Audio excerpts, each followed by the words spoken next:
protected beneath tons of earth and are the most challenging offensive targets because they are the ultimate defensive hideouts, protecting civilians, soldiers, and our deadliest weapons. Now, bunkers on Modern Marvels.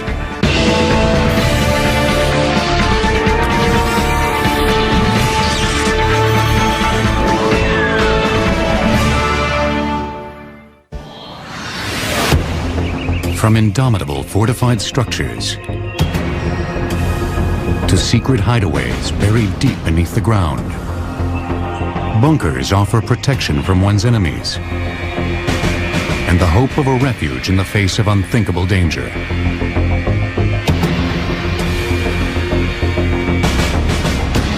One of the largest, most secret bunkers ever built lies nestled in a lush and remote pocket of the Allegheny Mountains, near White Sulphur Springs, West Virginia. The luxurious Greenbrier Hotel and Recreational Facility is a 5-hour drive from the nation's capital. This 6,500-acre resort is a playground for the rich and famous. The 531-room main hotel is complemented by 3 golf courses and innumerable amenities. But this old Southern-style mansion belies a deep secret. Behind this utility door, marked high voltage to keep out the curious, lies the entrance to one of the largest, most secret bunkers of the Cold War. I'm standing at the wheel of a 25-ton blast door. This is one of 4 entrances into the bunker itself. We're standing at the west tunnel entrance. This particular door, as well as the other 3 doors, all have to be manually operated. It is 10 by 18, 18 inches thick, and it swings freely in closing it to lock it into place.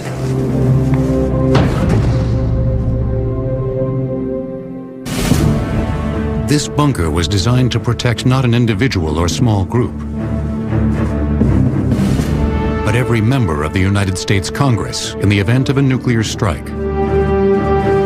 Codenamed Greek Island, the facility was encased by up to 3 feet of steel-reinforced concrete, with portions resting nearly 100 feet beneath the ground. This bunker really was an amazing project in the sense that it was not just a big concrete box. It was a site where a whole segment of the government come down. They could live here, they could sleep here, they could eat here. All their physical needs were taken care of. 18 Spartan dormitories with a capacity of 60 individuals each comprised the core of the bunker. A dining facility able to feed 400 at a time, and chambers large enough to accommodate sessions by both the House of Representatives and Senate completed the complex. Enough food and water were stored to sustain the lawmakers for 60 days. Meanwhile, 42,000 gallons of diesel fuel was available to feed 3 generators, providing power for over a month. For government planners, this seemed a long enough period to ensure delivery of more supplies. Built in 1958, the construction of the Greenbrier bunker was shrouded in secrecy. So the challenge was, the government is asking the Greenbrier and its owners, the Chesapeake and Ohio Railway, to build a huge 112,000 square foot steel reinforced concrete bunker right next to a major luxury resort hotel without anybody noticing what they're doing. So how are we going to do this is the issue. And they come up with a very clever idea, which is we're going to build it right in front of everybody's nose. The plan called for the Greenbrier Hotel to build a new wing. Work on the new building would mask construction of the mammoth subterranean bunker. Tons of excavated earth from beneath the hotel were quietly disposed of by building an additional 9-hole golf course. But the simultaneous construction of the hotel and bunker led to some interesting compromises. An unusual aspect to this secret bunker is that a portion of it, about a fifth of the square footage, was in fact available to Greenbrier guests. In fact, situations would arise where you'd be standing there and somebody would sort of say, hey, I understand there's a secret bunker at the Greenbrier. And you say, no, there's no such thing. And there you were, standing inside of this secret bunker. The room behind me was used by many thousands of Greenbrier guests. They never realized it was part of the bunker. Hidden behind this secret panel is an 18-ton blast door. When closed, it seals off the bunker from the hotel. Despite the government's best efforts, covert construction and hidden doors could not keep the bunker secret. A Washington Post article in 1992 blew its cover, effectively destroying the facility as thoroughly as a nuclear bomb. Given the accuracy and power of today's weapons, a bunker is only as good as its anonymity. The newly exposed Greenbrier was retired, but most certainly not before another top-secret congressional bunker was opened to take its place. With secrecy at a premium, it goes without saying that the best bunkers in the world are the ones we know nothing about. The President of the United States is said to have access to a network of top-secret bunkers, probably located on or near military bases around the country. In addition, the President relies on a sort of flying bunker, Air Force One. Able to refuel in mid-air, the plane can stay aloft indefinitely or be flown to any number of secret hideouts. Bunkers, of course, can protect us from the enemy, but they can also protect the enemy from us. That's why building bunkers is only half of any country's defensive challenge. Learning how to smash through bunkers is equally important.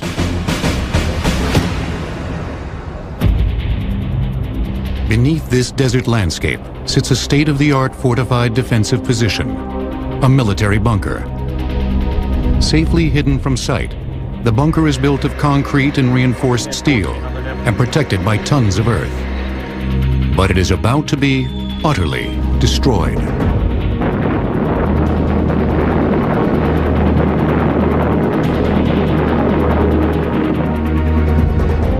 The GBU-28 Bunker Buster bomb has been specially designed to destroy hardened underground targets. The GBU-28 is this weapon right here. In the front, it's got a laser detector where we can spot a laser on the ground, and this weapon will fly directly to that spot very accurately. The heart of this bomb is a 5,000-pound warhead. But it is the brains of the weapon that make it especially effective against bunkers. A fuse is a little device used to set off this warhead, and what it'll enable this weapon to do is actually count the floors it's going through in an underground bunker. So it can actually sense different stories, and we can have it go off in the precise room where a critical computer, radio transmitter, maybe even weapons of mass destruction are located. Weapons such as the GBU-28 underscore a fact that bunker builders have struggled with since the dawn of the nuclear age. The destructive power unleashed by today's weapons is far greater than any structure can withstand. But that has not stopped people from trying to build the perfect bunker. One of the most impressive bunkers in the world lies beneath 9,565-foot Cheyenne Mountain in Colorado Springs, Colorado. Entombed nearly a third of a mile under this massive granite peak sits the Cheyenne Mountain Operations Center.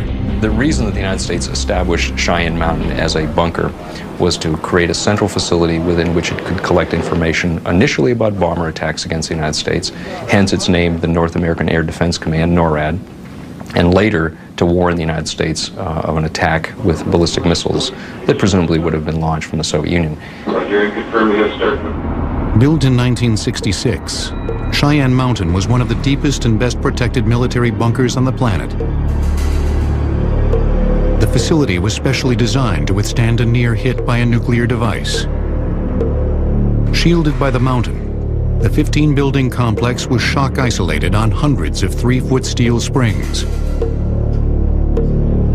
In the event of an attack, these springs would provide a moving barrier between the facility and shifting earth. 25-ton blast doors seal the 4.5-acre facility, protecting the military and civilian staff from the force and heat of a nuclear blast. Nearly 1,200 people can survive in this mountain for up to 3 weeks. At a cost of $142.4 million, the massive bunker jointly run by the United States and Canada is still active, protecting the personnel and equipment that scan the skies for enemy attacks. But few experts believe even this bunker could withstand a barrage from today's nuclear arsenal. In the early days, nuclear weapons were not terribly accurate. A place like Cheyenne Mountain, for example, with the NORAD headquarters, was reasonably safe because it was unlikely they could be directly hit. But today, with super accurate missiles, there's virtually no place that's invulnerable. Not even a bunker in the middle of a mountain. Next, cannons and forts face off, while high explosives bring armies to new lows during World War I. The first GBU-28 bunker buster bombs were made from used cannon barrels. Bunkers will return on Modern Marvels. Bunkers are relatively recent creations on the military fortification family tree. But the story of defensive structures goes back to ancient times and the beginnings of war. Fortifications have existed as long as people have built buildings. From the very earliest ages, there was a need to defend against some sort of hostile threat. And as technology advanced, the need to improve those defenses to meet that technology also increased. For thousands of years, fortified positions had the upper hand during battle. Ancient siege machines were so ineffective against citadels and walled cities that attacking armies often resorted to treachery. During the legendary Trojan War, the Greeks spent 9 years trying to breach the walls of Troy. They finally succeeded after convincing the Trojans to accept a giant gift horse made of wood. Greek soldiers hidden inside the horse waited until they were safely through the city gates to mount their attack. The clandestine Greeks bear testament to the near invulnerability of early strongholds. From primitive forts of earth and rock to medieval castles of carved stone, these fortifications enabled a relatively small number of defenders to hold off armies many times their size. The first real challenge to defensive superiority came with the invention of the cannon, a powerful yet relatively mobile siege weapon. First used in the 14th century, projectiles fired from cannons forced builders to construct thicker walls to safeguard the structures within. When artillery first came along, the first attempt that the military engineers tried to do was to make their walls thicker and stronger. But that didn't work. As artillery got better, it was able to knock down the stone walls no matter how thick they made them. Military engineers responded by sinking fortress walls into the ground, using the earth to absorb a shell's impact. The new defensive technique, coupled with the relative inaccuracy of early artillery, shifted the advantage back to the defender, where it remained well into the 19th century. We've reached a stage where the technology of war makes fixed, known facilities highly vulnerable. Once you have accurate artillery, you have the ability to destroy a facility. It might take you days or weeks, but very few things can withstand long-term assault with artillery. The American Civil War saw the first widespread use of these more accurate weapons. In 1862, just 2 years after the start of hostilities, the Confederate-held Fort Pulaski on Cockspur Island in Savannah, Georgia, bore the brunt of an attack using newly developed rifle-barreled cannons. Union shells fired from these weapons were stunningly accurate. Fort Pulaski's 7.5-foot thick walls were pummeled by artillery fired more than a mile away. The dominance of ramped earth and stone walls was quickly coming to an end. The introduction of high explosives at the end of the 19th century made forts even more obsolete. High explosives were capable of doing great amount of damage, more than any masonry or earth wall could sustain. So then there was a need to develop a new technology to deal with that. And the technology that they came up with was reinforced concrete. At the turn of the 20th century, both France and Germany began to use the new technology to strengthen existing forts. Neither country realized that just 15 years later, the hardened structures would be at the center of the greatest battles of the First World War. Germans built the first true military bunkers and incorporated them into their trench lines during World War I. These relatively small structures made of steel and reinforced concrete defended German troops, command centers, and weapons against the nearly 5 million tons of explosives fired by the Allies.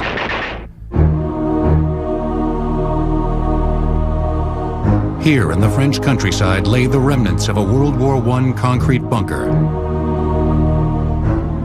Less than 120 kilometers north of Paris, this structure was once part of a 250-mile trench and bunker complex, comprising the famed Western Front. Today, the bunker's rusting steel reinforcing rods protrude from the crumbling concrete shell, as it marks the boundary between a bean patch and a field of wheat.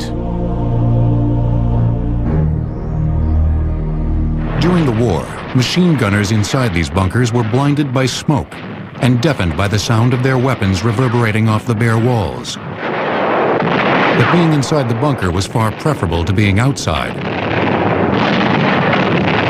Firing through slits, known as embrasures, bunker gunners took a terrible toll in Allied lives. So hated were the machine gunners that upon surrendering, they were often executed by vengeful soldiers. Still, the bunkers were remarkably successful. One of the reasons that the bunker concept really took hold was the realization that the old-fashioned fort was really a case of putting all of your eggs in one basket. A fort was considered to be a target, and damage to one portion could potentially damage another portion. So you wanted to disperse your defense as much as possible, and that led to putting everything in isolated bunkers. France and Germany each suffered nearly 1.5 million casualties in the Great War. The catastrophic losses prompted both countries to create bunker and defensive line fortifications on an unprecedented scale. The French began construction on the Maginot Line in 1929, a 200-mile defensive barrier that they believed would keep Germany at bay. Stretching over much of the northern and eastern borders of France and incorporating many natural barriers, the mammoth structure may be the greatest bunker complex ever built. The Maginot Line used this theory of a thin, tough skin. A very narrow but very strong line of fortifications that was designed to repulse the enemy. The fortification consisted of a line of strong, mutually supporting, completely self-sufficient bunkers. Armed with machine guns and anti-tank weapons, much of the line bristled with artillery. Some of the structures were connected via tunnel to a subterranean support complex containing a command post, living quarters, storage facilities, and power plant. In short, everything necessary to make them fully independent. The largest structures within the line utilized integrated rail systems to move men and ammunition. Taken as a whole, the Maginot Line was a formidable obstacle to any hostile advance. But it would not fulfill the French desire to keep the Germans out. In 1940, soon after the outbreak of World War II, Hitler's forces completely circumvented the Maginot Line by first invading Luxembourg and Belgium to the north, and then descending into France. Between the wars, the Germans in particular developed a new approach to warfare. They'd seen what happened in trench warfare, and they didn't want to repeat it. And they looked at ways to avoid repeating that. The French, on the other hand, were basically still ready to fight the First World War. They weren't prepared for what the Germans did, and when the Germans went round the Maginot Line, they had no counter. After overrunning most of France, the Germans circled back to finally take on the Maginot Line. But even when attacked from behind, the French fortifications were exceptionally difficult to destroy. The Germans unleashed heavy artillery fired from a distance. But bringing forward special guns and zeroing in on the target took precious time.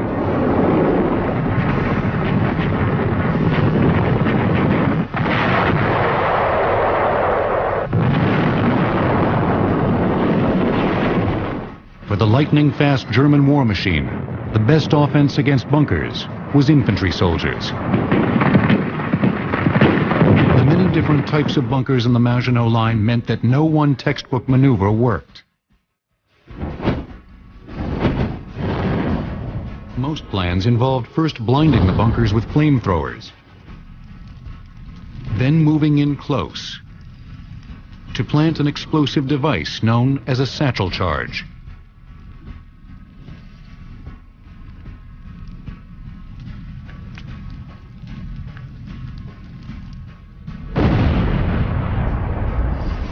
Though the bunkers were clearly vulnerable, they had proven their effectiveness. So much so that while the Germans fought to crush the remaining Maginot bunkers, they also built similar concrete structures on the western seaboard of France to protect their newly conquered territory. But like the bunkers of the Maginot Line, the German fortifications would prolong the battle, but ultimately lose the war. Next, the weapons of the Second World War force engineers to construct some of the greatest bunkers ever built. German machine gun bunkers during World War I were referred to as pillboxes by English troops because they resembled a pharmacist's pill container. Bunkers will return on Modern Marvels. German submarines were the bane of Allied ships during the Second World War. Patrolling the waters of the North Atlantic, the submarines stopped American supplies and troops from reaching European ports. When submerged, these stealthy hunters were almost unstoppable. But above water, they were nearly helpless, particularly vulnerable when taking on supplies or being repaired. Building a bunker to protect a single 250-foot submarine would be a major undertaking. But on the northeastern shores of occupied France, Germany built a submarine bunker complex to house not one, but up to 24 of their U-boats. 3 mammoth block structures comprised the submarine complex in the seaside village of Lorient. Inside these bunkers lay a small city, able to house and protect the submarines, as well as perform repairs and store tons of ammunition, torpedoes, and fuel to supply the underwater killers. To build this phenomenal structure, they obviously needed a lot of workers.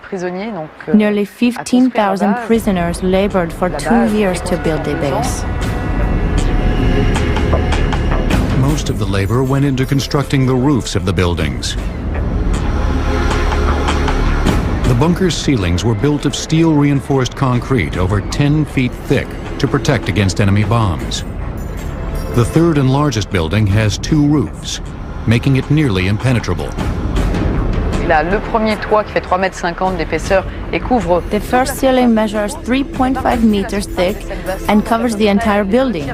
Then there is an airspace, on top of which there is a second roof which covers approximately 2/3 of the bunker. The roofs were so well built, they forced the British to develop special 6-ton bunker buster bombs called tall boys. On August 6, 1944, the Royal Air Force scored a direct hit. This 15-foot wide crater on top of the roof is the result of the monstrous blast. But despite the tremendous explosion, the weapon was only able to penetrate a few feet. The roof was so thick, nearly 20 feet of solid reinforced concrete remained intact to protect the facility below. The tall boy at least managed to land on the roof. Most other bombs earmarked for the bunker and the planes carrying them never came close. Over the course of the war, nearly 20,000 German soldiers were assigned to anti-aircraft batteries atop the bunker complex and throughout the surrounding city. Successful attacks by Allied pilots were nearly impossible. Aerial frontal attacks on the bunker were equally difficult. Many of the submarine pens have water-level blast doors that were lowered at the first sign of trouble. The barrier would stop torpedoes and specially designed skipping bombs from literally entering through the front door. For additional protection, the Germans scuttled 2 ships in the harbor. 200 yards from the bunker's entrance, the sunken ships provided an additional barrier to defend against torpedo attacks. The bunkers were impervious to nearly every weapon in the Allied arsenal. Still, they were vulnerable. The Lorient bunkers depended upon a steady stream of goods and materials to operate properly. Once the Allies realized they could not destroy the bunkers outright, they turned to cutting the supply lines. Unfortunately for the French, the bunker supply lines ran directly through the city of Lorient. 60,000 bombes. 60,000 bombs fell on the city and only 70 buildings were left standing in the town center after the war. The whole city had to be rebuilt. Fortunately, the Lorient population was completely evacuated before the bombing started. So on a human level, there were few victims, but on a material level, we lost everything. Lorient suffered the same devastating fate as many European cities during the war. But unlike Lorient, other cities were rarely able to evacuate beforehand. In London, German bombers showered the city with high explosives and incendiary bombs. The citizens sought refuge underground. Bunkers and hastily converted subway tunnel shelters protected the people while the city above them burned. The bombs that were raining down on London at that time, and indeed not just London, but practically every major city in the UK, were doing incredible damage. A stick of bombs could devastate a whole area, literally flatten buildings, destroy streets, destroy people's way of life. And you might go down to an underground shelter, maybe a tube shelter, or even just a street shelter, and come out and find your whole street had literally just disappeared. Disappearing was not an option for the British government, and in particular Prime Minister Winston Churchill, who refused to leave London, worried that his absence would demoralize the British people. But where could high-level British officials take refuge as the bombs fell? The British addressed that question by building a top-secret, high-tech command bunker in the center of London. Converted from a series of small basement storerooms in 1938, the Cabinet War Room served as the underground nerve center from which Churchill and his war cabinet led the fight. The configuration of the Cabinet War Rooms in 1940 was about 21 rooms, making up about 1,000 square metres. But when it extended in 1941 to 45, it occupied somewhere in the region of about 100 rooms and was literally 3 times as big.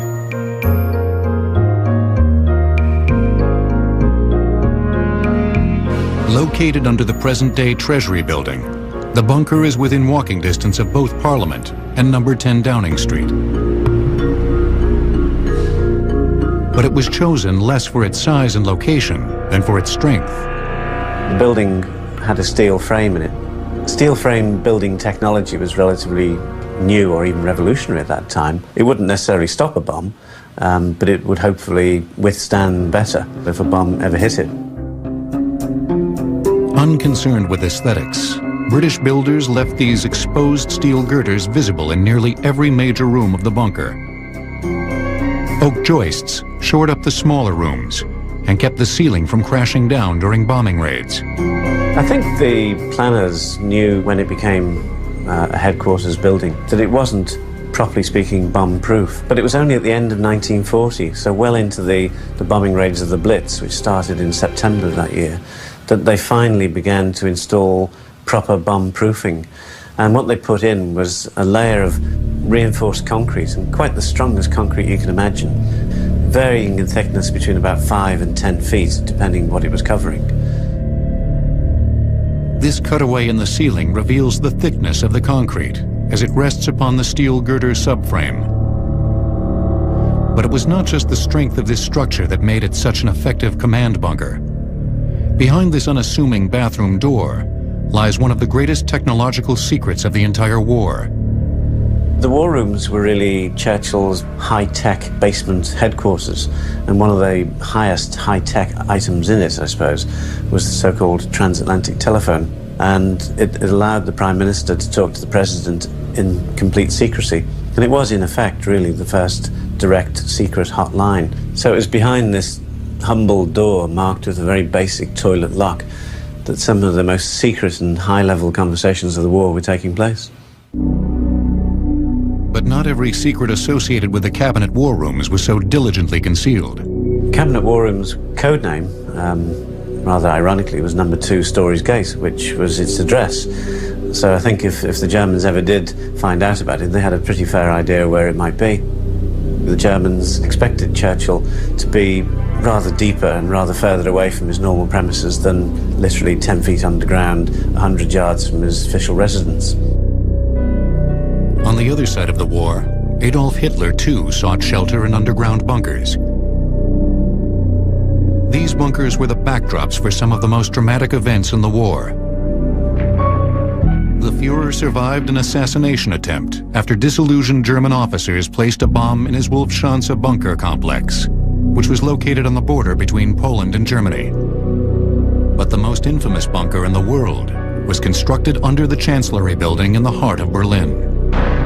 The reason that bunker survived, and it survived until the very end of the war when both Soviet and later American and other troops went in to investigate that facility, it survived because we as the Allies did not have weapons that were sufficiently accurate to destroy that bunker.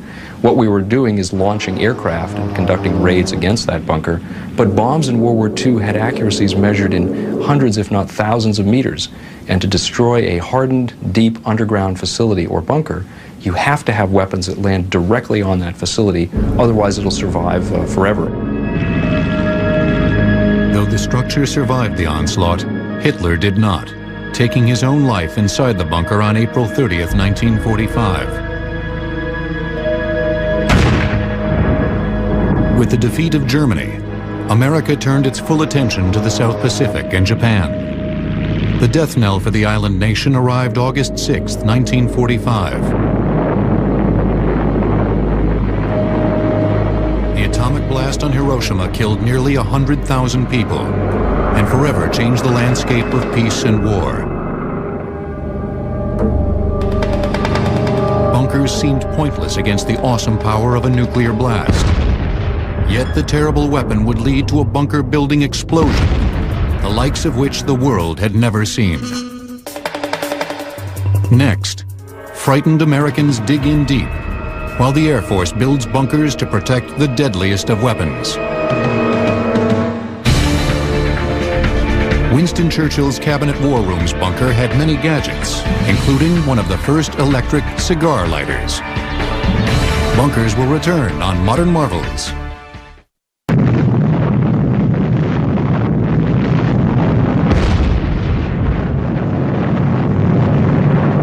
With the onset of the Cold War and the sudden possibility of nuclear attack, paranoia gripped the American public.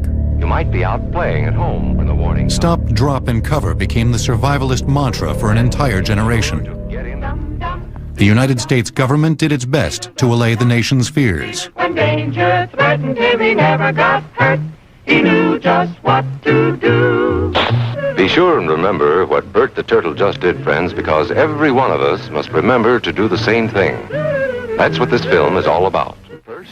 I think in retrospect, as we look back on that time, I think many concluded that the prospects for survival would have been very dim indeed, very dismal indeed. And but this was reflective of a time in which people deeply feared that their existence was on the line, and bunkers were seen as the solution. Despite the government's best efforts to provide protection, many Americans decided to take matters into their own hands.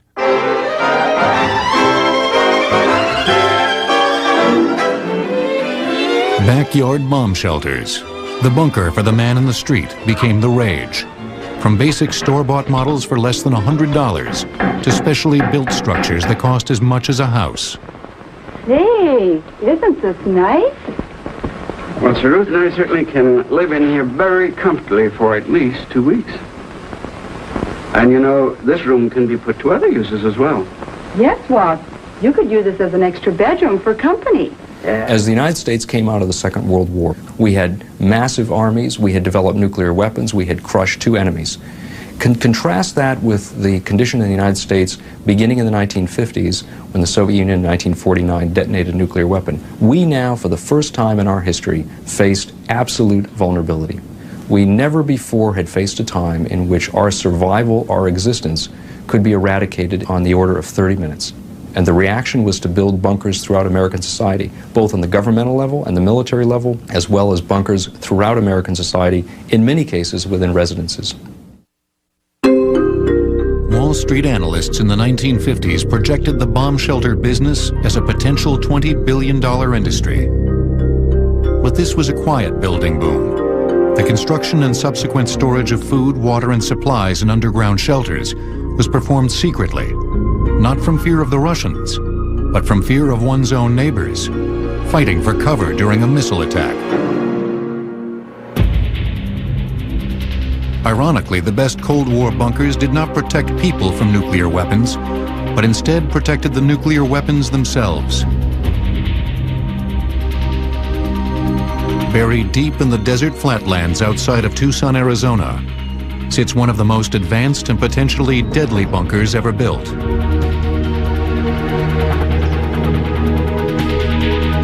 The facility and others like it were designed to protect and, if necessary, launch America's largest intercontinental ballistic missiles, the Titan IIs.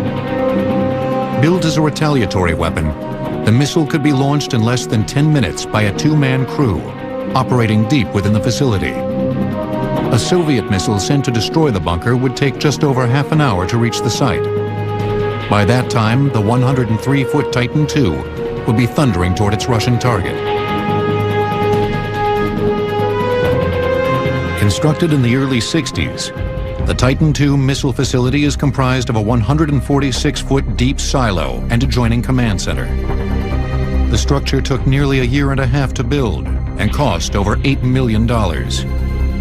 Like the Cheyenne Mountain bunker in Colorado, the Titan II facility was built to roll with the punches in the event of a nuclear strike. Everything in here is shock isolated from the missile down to the smallest piece of equipment. That means they're mounted on springs. So should there be a ground movement for any reason, the equipment is not going to break. It's just going to move around. The facility could also be closed off to the outside world during an attack. We are entering the complex. We've just come through an area that's very well constructed but not hardened against attack. But once we go through a series of 3-ton blast doors like this one, we will be in the hardened part of the complex. There's a set of blast doors protecting the control center from the outside force and another set protecting it from the silo.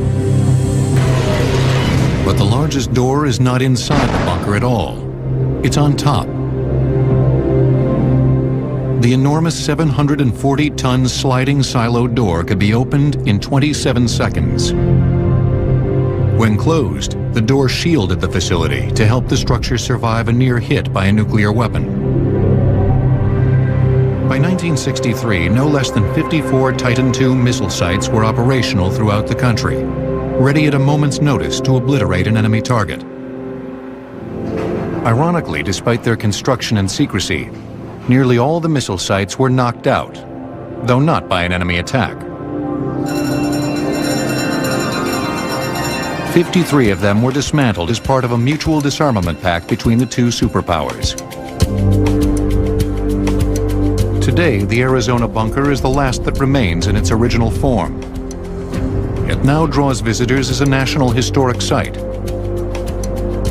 and stands as a testament to both bunker ingenuity and just how close we came to nuclear war. Next, smart bombs wreak havoc in Iraq, while the underground bunker meets its high-tech end. The Titan II missile currently in the silo near Tucson was disarmed, drilled with holes, and left above ground for 1 month to allow Soviet satellites to verify its decommission. Bunkers will return on Modern Marvels.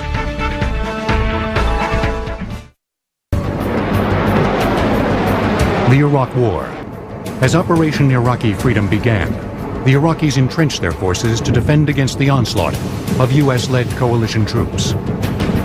Just as in Desert Storm, bunkers and fortified structures housed everything, from artillery to Saddam Hussein himself. But the sense of security provided by these bunkers was quickly shattered.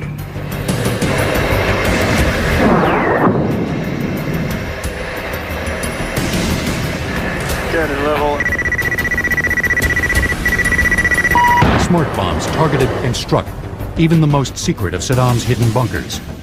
Nothing could have prepared the Iraqi troops for the state-of-the-art precision-guided weapons. The war with Iraq suggested bunkers are no longer viable military options when fighting well-organized and technologically advanced militaries. And the U.S. Armament Center at Eglin Air Force Base wants to make that a reality. Occupying an area 2/3 the size of Rhode Island, the Air Armament Center on the Florida Panhandle builds and tests state-of-the-art bunker-busting weapons.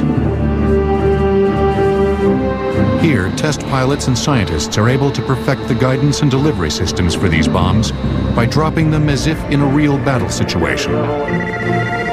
When we're testing bunker buster type weapons, the idea is to put the weapon on the target. Ultimately, you plan a specific route to get to the target, and you release the weapon at a specified range from the target. The weapons are so accurate, they can be dropped by planes up to 10 miles away and hit within feet of their target. Special fuses, guidance systems, and the ability to burrow underground make these bombs perfect bunker killers. But how do you test the individual components of a weapon that travels over 1,000 feet per second and is vaporized within milliseconds after impact? We use our sled track tests. 3, 2, 1.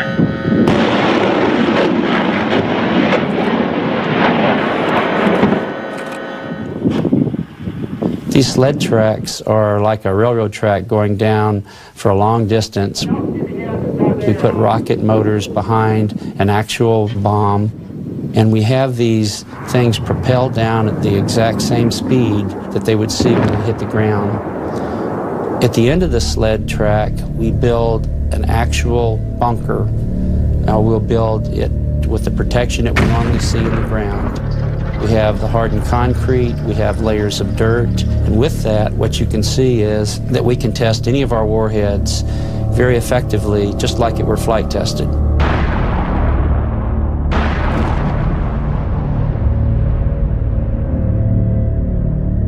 High-speed cameras and electronic test equipment catch the apocalyptic destruction unleashed in a fraction of a second.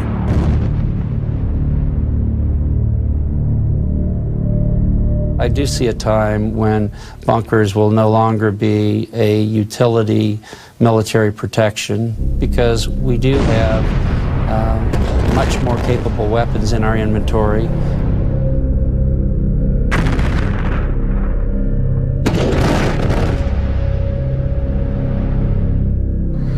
Despite their practical limitations, bunkers still continue to be built. Humans will always have an instinctual need to be protected and taken out of harm's way. The bunker mentality is as old as nearly any thought process. And as long as this persists, presidents, dictators, and common people alike will quietly dig into the earth in search of a degree of protection that may no longer be obtainable.